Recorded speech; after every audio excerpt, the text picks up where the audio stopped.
Don't move. Hands where I can see them. Officer, am I being detained? On what grounds? You're acting suspicious. Show me ID again. I already did. I'm a... Believe you. Open the car now. You have no problem. Refuse again and you're... Lieutenant Marcus Hayes was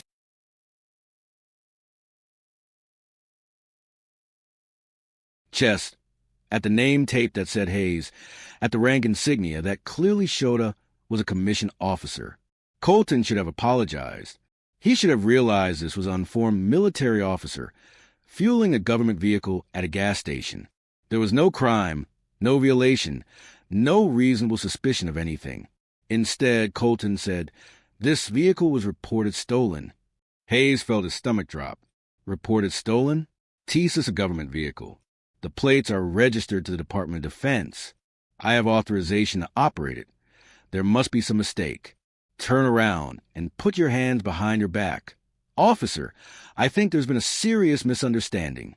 I can show you my orders. I can give you the phone number for my commanding officer. This vehicle is assigned to me for official government business. I'm not going toast again. Have you ever been accused of a crime you absolutely didn't commit? Think about that feeling for a second. Hayes made a decision. He would comply, let this get sorted out at the station, and file a complaint later. Arguing with an aggressive officer at a gas station wasn't going to end well. He turned around and placed his hands behind his back.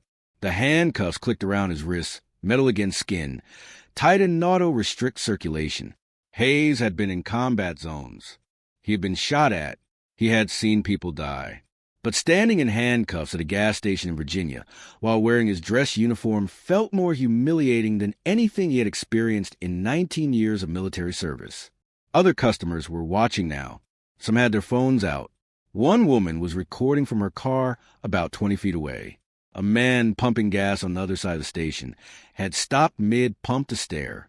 Colton walked Hayes to the patrol car and put him in the back seat. The plastic seat was hard and uncomfortable. The car smelled like stale fast food and the artificial pine air freshener hanging from the rear view mirror. Hayes sat perfectly still. His mind was already working through the chain of command. Who to call first, what information provide, how to document everything. He had dealt with complex logistical problems under pressure. This was just another problem that needed a systematic solution. Colton got in the front seat and started typing on his computer. He was running the vehicle plates, checking for wants and warrants, doing what he should have done before making the stop. The computer came back with results.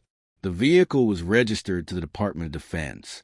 Not stolen, not wanted, properly registered with current tags and no flags in the system. Colton stared at the screen. Hayes could see his face in the rear view mirror. The officer's expression changed from confident to uncertain. Hayes spoke calmly from the back seat. "Officer, as you can see, the vehicle is properly registered. I'm a commissioned officer in the United States Army. I have authorization to operate this vehicle. I'd appreciate it if you would contact my commanding officer to verify my identity and credentials." Colton didn't respond. He picked up his radio. "Dispatch, I need you to run a military ID number." He read off the number from Hayes' military identification card. There was a pause. Then dispatch came back on the radio. "That ID is valid and active. Registered to Lieutenant Marcus Hayes, United States Army, assigned to Pentagon logistics operations.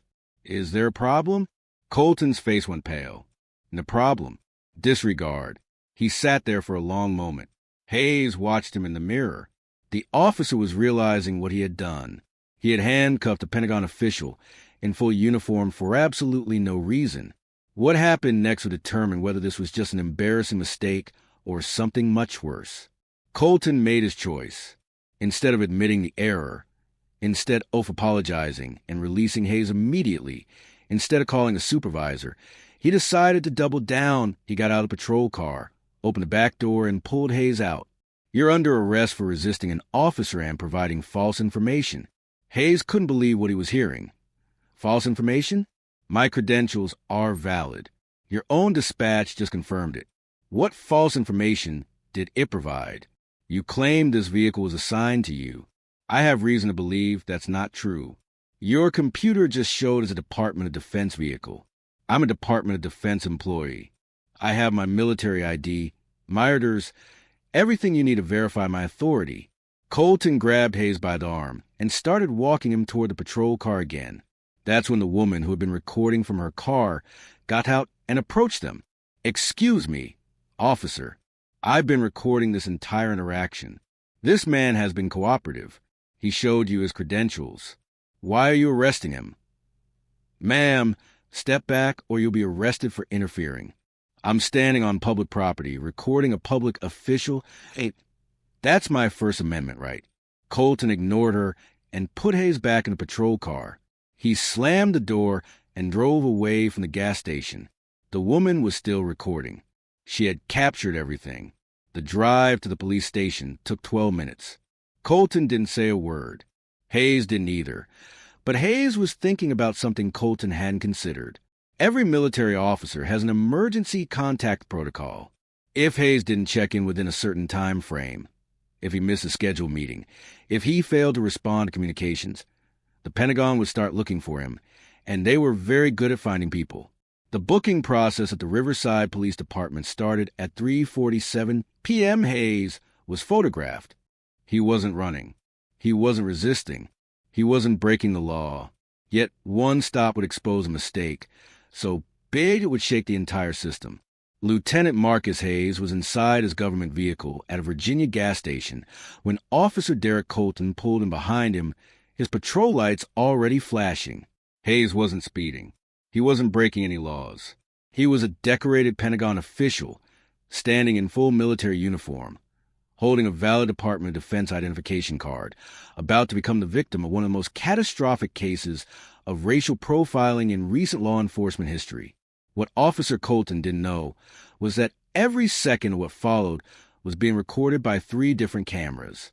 He didn't know that the man he was about to handcuff reported directly to senior military leadership, and he had no idea that his actions would trigger a federal investigation, so severe it would eventually end with him sentenced to 62 years in prison.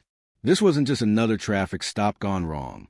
This was a case that would reach the Secretary of Defense, expose a network of corrupt officers, and prove that some mistakes carry consequences beyond anything you can imagine.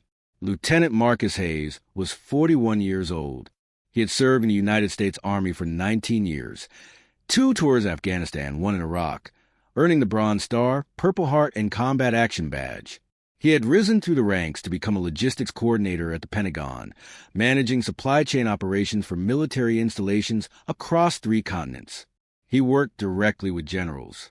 He briefed members of Congress. He held a top-secret security clearance that required background checks so extensive they even interviewed his high school teachers.